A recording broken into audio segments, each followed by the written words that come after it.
Welcome, Dr. James Beckett, Sports Card Insights. I want to thank my sponsors, Topps, Panini, Upper Deck, Heritage Auctions, Huggins & Scott Auctions, Mike Stadium Sports Cards, Burbank Sports Cards, ComC.com, and Beckett Media, Beckett Grading, Beckett Authentication. So here's an episode for your listening enjoyment. I'm looking at a young guy here, and I'm just thinking, just like for me, do people think you should be older based on all the experience you have? You've got 3 decades in the industry. 3 decades gets you the gold watch in a lot of industries. Do people perceive that you are a boy wonder, or you should be much older, or anything like that? Because you've done it all. Yeah, this industry, as much as I love it, has definitely put some wrinkles on me, caused me probably to lose some of the hair I've lost. But yeah, I think back, and it's amazing to think when you do the math, when you try to calculate what year something came out. Some of those numbers, Jim, get very depressing, especially now with this resurgence of so many of the things from the 90s. I think about how long ago and some of that stuff, we're talking 25 years. It's mind blowing. And people who are really getting into collecting that stuff now, they talk about how, whether it be the pandemic or whatever nostalgia kicks in, it reminds them of when they were a kid, when they were 8, 9, 10 years old. I'm thinking to myself, wow, I was very much an adult when I was working on those things. It's pretty cool. Look, I'm fortunate. I understand. I have a very rare set of credentials in this industry. I've been a show dealer. I've been a shop owner. I've worked at a hobby distributor and a couple manufacturers. I don't know how many people can say that. And as much as it does make me feel old, it also gives me a pretty unique advantage and skill set. There's not a day that goes by where I don't use what I've learned from every one of those stops. Back in the 90s, when I was a part of the product development team at Fleer, quarterly, the group of us would come down to Dallas and we'd meet up with your team and we'd present a quarter's worth of products. We spend the whole day there with your price guide team, the analysts and things, and we would present to them. And I have to tell you, that was always one of my favorite times. And we used to get such tremendous feedback and bounce ideas off of each other. And a lot of those people are still very important, involved people in this industry. Some of the things that came out of those meetings were really important concepts and products that to this day are revered and still used in the industry. You used to sit in a little bit, you'd come in and spend a little bit of time with us. When I think back to certain memories, those are very strong, positive memories for me. I intentionally was not at most of those meetings. I'd be there for a little while, but I noticed when I was at Upper Deck meetings, when Richard was there as the owner, the boss, we cast a long shadow. And I thought I probably cast a long shadow in a different way as well. So if I'm in the room, they're going to look to me, perhaps. And these guys were really sharp in their own right. They didn't need any permission from me or guidance. And I just thought they would come out, give you their best shot. And I think they really did. And if I was there, they'd be thinking about the chain of command. And I really trusted my guys. And I think they appreciated that. I love brainstorming meetings, but I just noticed when I was in meetings with Richard, if Richard said, I'm leaning this way, then everybody leaned that way. And I didn't want to be that, even though I'm sure I did the same thing at times. So to not be there very much and allow those guys' excellence to shine through. I'm glad it was well received. Not every company did it on the same frequency. Every company did it to some degree. I feel bad. You're saying how great it was, and then you were bankrupt a number of years later. Oh, goodness. Yeah, I don't know. That's why I thought maybe the cost structure, there were some great products there, but maybe the cost structure for Fleer, Ultra, Skybox, those great products, they just didn't sell enough at enough margin to cover these amazing arena designs and other things that y'all were doing. Back to that, Jim, I was put in charge of product development in, I want to say late 97, early 98 at Fleer. I was a relatively young guy back then, was not overly knowledgeable about P&Ls and margin requirements and costs and this and that. I just knew cards. I lived cards. I breathed cards. And I just wanted to build product. And I was lucky I had a great, knowledgeable, driven team. You mentioned arena design. To this day, I'm still very close friends with Jean McLeod. She's doing work with us at Upper Deck now, which I'm just over the moon about. And so my task there was to build product. The financial part, I left to the financial people to figure out. And if we were doing something that was overboard, then someone needed to tell me. But in the meantime, we were building product that people wanted. And I look back at some of the things we did in the 90s, resonating with people today. You should be proud.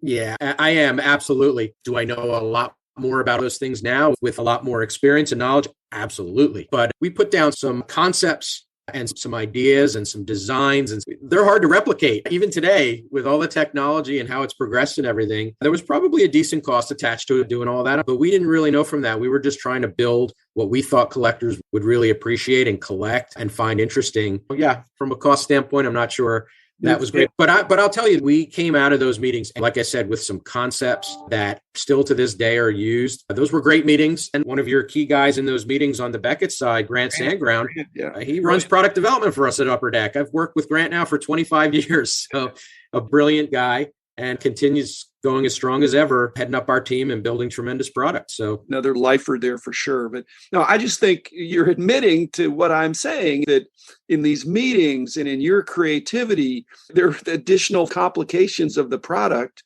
that cost some margin points, but delighted customers, but perhaps not enough of them. I just think when I'm looking back and I compare some of the leadership of the companies back in those days, and there were so many companies, Richard McWilliam knew how to make money more so than some of the others. I think he understood the long-term, what you said, the straddling, making money now, but also laying up for the future and building a brand and building a legacy. He was able to do that at that same time frame that Fleer was not. When I first started Upper Deck, the industry was still going through a tumultuous time. Like you mentioned, a lot of companies, and then shedding a lot of companies too on an annual basis. One thing that kept Upper Deck going, having all four sports, is it always seemed, especially in those early 2000s, there was one sport that was just hitting on all cylinders when the others were not. So if you think back, like in 01, baseball was just unbelievable in 01. And that really carried us. And then you had 03-04 with LeBron's rookie year in that rookie class. And then 05-06 with Crosby and Ovechkin. We always had these years that would bridge us to the next, where we had a sport that was just tremendous. But all that time, you mentioned Richard and his ability, we were always eyes wide open looking for other opportunities, as good or bad as things may be on a given year. One thing I love and continue to love about Upper Deck is that we're never, ever resting on our laurels, are content with what we have. We're constantly pushing barriers, looking for new things. Our president of our company now, Jason Mashra, he is the epitome of that. It's why I think we continue to make strides. We're just constantly looking for things, eyes wide open, concentrating really hard and appreciating what we have and continuing to improve as much as we can, but also always looking for other opportunities. Who are some of the best bosses you've had? Who are some of the people you've really learned from over the years, either working directly for them or working with them? There's a number of them. I obviously owe a lot to Steve Snyder, who is one of the principals at GTS Distribution. He and his family owned a company called Heroes World back in the early 90s. And they were the largest distributor of trading cards for a time there. Primary business was comic book distribution, which was why they were ultimately bought by Marvel. But Steve gave me my start there, and he allowed me to run the trading card division. I learned an unbelievable amount about not only product content, because I opened everything we got, every product that came out, but it exposed me to the wholesale side of the business, dealing with and developing relationships with various shops. So Steve was a tremendous influence. And then as we transferred to Fleer, he introduced me to Jeff Kaplan, brilliant man who was behind the purchase of Fleer back in the day, and just a super guy. Very grateful to have worked for him, albeit a short period of time. And then my favorite boss to work for at Fleer back in the day, if you remember, was a guy named Bill Bordegon. And Bill was just tremendously positive, full of energy, really fun to work for. Look forward to coming to work every day and making product. He came over from Skybox and brought a great positive energy, and really enjoyed working for him. Back in those days, those were the people who really had a lot of influence on me. Obviously, at Upper Deck, I've had a number of people that I've been able to work for and learn from a whole new perspective. Upper Deck was such a different company, a larger company, a West Coast company. So you got a little bit of a different sort of mentality and attitude. But I get to work for, as I mentioned, Jason Masher, our president now, who probably of all the people I've worked with has the most similar background than I do. He's the president of a trading card company, and he actually had his own hobby shop as well. So you have the president and the EVP of Upper Deck who both owned hobby shops. I think that gives us an advantage, a tremendous perspective, and a true appreciation of what a shop owner goes through, what the consumer is looking for. Really helps us doing our day-to-day job here at Upper Deck. Well, what I was thinking is that when you work for Upper Deck, which has been a long time now, and Richard was there for the most part of that, but did you ever feel like you worked for Richard or for the president that Richard had? Because in my company, I had other presidents or executive vice presidents, and people reported to them, but I was the bottom line. So did you feel like you worked for Richard, or these succession of presidents that came in that?